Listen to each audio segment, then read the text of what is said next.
കേരളമാകെ ശ്രദ്ധിക്കുന്ന അതിപ്രധാനപ്പെട്ട ദൃശ്യങ്ങളാണ് ഈ മണിക്കൂറിൽ മാതൃഭൂമി ന്യൂസ് പ്രേക്ഷകരുമായി പങ്കുവയ്ക്കുന്നത്. ആദ്യ ദൃശ്യങ്ങളാണ്. കണ്ണൂർ സെൻട്രൽ ജയിലിൽ നിന്ന് ഗോവിന്ദച്ചാമി രക്ഷപ്പെട്ടത് എങ്ങനെ എന്ന കാര്യത്തിൽ കൂടുതൽ വ്യക്തത വരുത്തുന്ന ദൃശ്യങ്ങളാണ്. സെല്ലിന്റെ ഭാഗത്ത് നിന്ന് പുറത്തേക്ക് ഗോവിന്ദച്ചാമി പോകുന്നതിന്റെ CCTV ദൃശ്യങ്ങൾ, ഒപ്പം മതിലിന്റെ ഭാഗത്തേക്ക് എത്തുന്നതിന്റെ CCTV ദൃശ്യങ്ങൾ, സെൽ മുറിച്ചു മാറ്റി വീണ്ടും നൂലുപയോഗിച്ച് കെട്ടിവെച്ചതിന്റെ ചിത്രങ്ങൾ, ഒപ്പം പുറത്തെ വലിയ മതിൽ ചാടിക്കടക്കാൻ ഉപയോഗിച്ച കയർ പോലെ കെട്ടിയുണ്ടാക്കിയ വസ്ത്രങ്ങൾ, അവയുടെ ചിത്രം. അങ്ങനെ എങ്ങനെയാണ് ആസൂത്രണം ചെയ്ത് ഈ കൊടും കുറ്റവാളി ജയിലിൽ നിന്ന് പുറത്ത് ചാടിയത്, എത്ര സമയമെടുത്താണ് ജയിലിൽ നിന്ന് പുറത്ത് ചാടിയത് എന്ന് വ്യക്തമാക്കുന്ന ആദ്യ ദൃശ്യങ്ങളാണ് മാതൃഭൂമി ന്യൂസ് പ്രേക്ഷകരിലേക്ക് എത്തിക്കുന്നത്. CK വിജയനാണ് നിർണായകമായ ദൃശ്യങ്ങൾ പങ്കുവച്ചത്. വിജയൻ, ഈ ദൃശ്യങ്ങൾ കാണുമ്പോൾ തന്നെ നേരത്തെ വിജയൻ പല ഘട്ടങ്ങളിൽ സൂചിപ്പിച്ചതുപോലെ എത്ര സമയം ജയിലിനുള്ളിൽ ഉണ്ടായിരുന്നു എന്നതിലൊക്കെ കുറെ കൂടി വ്യക്തത ഇപ്പോൾ ഉണ്ടാവുകയല്ലേ?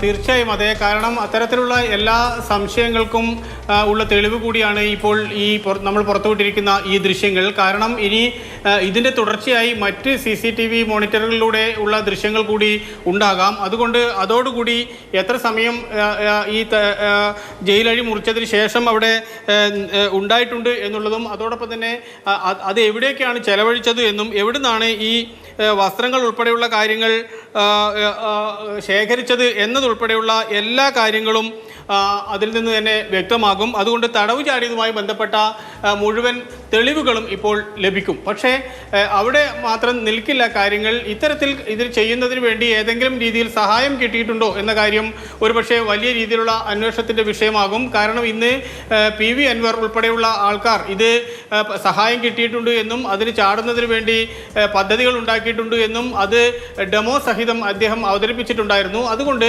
അത്തരത്തിലൊരു സാഹചര്യം പൊതുസമൂഹത്തിന് ആകെയുണ്ട്. PV അൻവറിനോ അല്ലെങ്കിൽ അദ്ദേഹം പറയുന്ന ആളിലോ മാത്രമല്ല, ഇങ്ങനെയൊക്കെ സാധിക്കുമോ എന്ന ചോദ്യം സാമാന്യ യുക്തിയുള്ള ഏതൊരാളും ഒരു വേള ചോദിക്കും.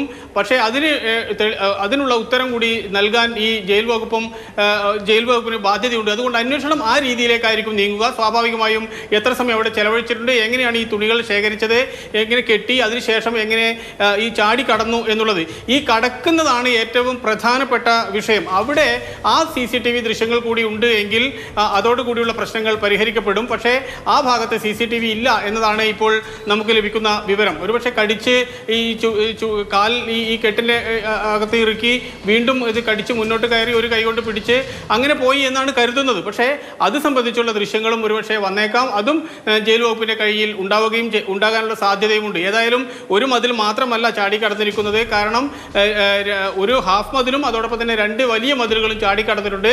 അതിനെല്ലാം തന്നെ ഓരോ രീതിയാണ് ഉപയോഗിച്ചിട്ടുള്ളത്. കാരണം പുറത്തേക്ക് ഇട്ടിരിക്കുന്ന വസ്ത്രം എന്ന് പറയുന്നത് വളരെ നീളത്തിലുള്ള ബെഡ്ഷീറ്റ് പോലുള്ള ഒരു വസ്ത്രമാണ്. അതിന് മുകളിലത്തെ ഭാഗത്ത് ഒരു കയറാണ്. ആ കയറാണ് ഈ പറയുന്ന ഇലക്ട്രിക് ഫെൻസിങ്ങിൻ്റെ അവിടെ കുരുക്കി താഴത്തേക്ക് ഇറങ്ങിയിട്ടുള്ളത്. ഉള്ളിൽ നമ്മൾ കാണുന്നത് ഇപ്പോൾ കണ്ട ഈ തുണികളെല്ലാം തന്നെ കൂട്ടിക്കെട്ടി ഉണ്ടാക്കിയിരിക്കുന്ന പിടിച്ചു കയറാനുള്ള ആയുധമാണ് അല്ലെങ്കിൽ വഴിയാണ് ഉണ്ടാക്കിയിട്ടുള്ളത്. അപ്പോൾ അതുകൊണ്ട് ഇതിനെല്ലാം തന്നെ പല രീതിയിലുള്ള മാർഗങ്ങൾ ഉപയോഗിച്ചിട്ടുണ്ട്. അതിൽ പ്രധാനപ്പെട്ട കാര്യങ്ങളെല്ലാം തന്നെ തുണി ഉപയോഗിച്ചു എന്നുള്ളതാണ്. ഒരുപക്ഷെ അത് ഇനി ഇത്തരത്തിൽ തടവുകാർക്കിടയിൽ ഈ തുണി, ബെഡ്ഷീറ്റ് പോലുള്ള ഉപയോഗിക്കുന്നതിനെ സംബന്ധിച്ചുള്ള ചില നിയന്ത്രണങ്ങൾ വന്നേക്കാനുള്ള സാധ്യത ഉൾപ്പെടെയുണ്ട്. അത് പൊതുസ്ഥലങ്ങളിൽ ഉണക്കാൻ ഇടുന്നതും എല്ലാം തന്നെ പ്രശ്നമാകാൻ സാധ്യതയുണ്ട്. നേരത്തെ സൗമ്യ എന്ന് പറയുന്ന തടവ് പുള്ളി അതിനകത്ത് തൂങ്ങി മരിച്ച ഒരു സംഭവം ജയിൽ വകുപ്പിനാകെ തന്നെ വലിയ നാണക്കേടുണ്ടായിരുന്നു. കണ്ണൂർ പിണറായിയിൽ നിന്ന് മക്കളെ ഉൾപ്പെടെ വിഷം കൊടുത്ത് കൊന്ന് ശിക്ഷിക്കപ്പെട്ട ഒരു പ്രതിയായിരുന്നു അവർ. അപ്പോൾ അതുകൊണ്ട് ജയിലിനകത്ത് ഇത്തരത്തിലുള്ള തുണികളുടെ ഉപയോഗം അത് ഉൾപ്പെടെയുള്ള കാര്യങ്ങളെല്ലാം തന്നെ വലിയ രീതിയിലുള്ള ചർച്ചയ്ക്ക് ഇപ്പോൾ വിധേയമായി കഴിഞ്ഞിരിക്കുകയാണ്. ഏതായാലും ഗോവിന്ദച്ചാമി എന്താണ് അന്ന് ചെയ്തത്, എങ്ങനെയാണ് പുറത്തേക്ക് കടന്നത് എന്നുള്ളതിനെ സംബന്ധിച്ച ഒരു 90% ചിത്രവും ഇപ്പോൾ വ്യക്തമായി കഴിഞ്ഞിട്ടുണ്ട്. ഈ അരം പോലുള്ള അല്ലെങ്കിൽ ഹാക്സോ ബ്ലേഡ് പോലുള്ള സാധനം ഉപയോഗിച്ച് രാഗി മുറിച്ച് അതിൽ നിന്ന് പുറത്തേക്ക് കടന്ന് അതിനുശേഷം ഈ കോമ്പൗണ്ടിനകത്തേക്ക് വരികയും തുണികളും മറ്റും കൂട്ടിക്കെട്ടി ഒരു കയർ രൂപത്തിൽ ഉണ്ടാക്കുകയും അത് ചവിട്ടി കയറി അടുത്തൊരു ജയിലിൻ്റെ ഭാഗത്തേക്ക് ചാടുകയും പിന്നീടാണ് പുറത്തേക്ക് വരികയും ചെയ്തിട്ടുള്ളത് എന്നത് സംബന്ധിച്ച ഒരു കൃത്യമായ ചിത്രം ഇപ്പോൾ ലഭ്യമായി. ഗോവിന്ദച്ചാമി സെല്ലിൽ നിന്ന് പുറത്തേക്ക് ഇറങ്ങുന്നതിന്റെ CCTV ദൃശ്യങ്ങളാണ്, ആദ്യ ദൃശ്യങ്ങളാണ് മാതൃഭൂമി ന്യൂസ് പ്രേക്ഷകരിലേക്ക് ഈ മണിക്കൂറിൽ എത്തിക്കുന്നത്. ഒറ്റക്കൈനായ ഗോവിന്ദച്ചാമി സെൻട്രൽ ജയിലിലെ കൂറ്റൻ മതിൽ ചാടിക്കടന്നത് എങ്ങനെ എന്നത് ഏറെ സംശയങ്ങൾക്ക് ഇടം നൽകിയിരുന്നു. ഇപ്പോൾ അക്കാര്യങ്ങളിൽ കൂടുതൽ വ്യക്തത ഉണ്ടാവുകയാണ്.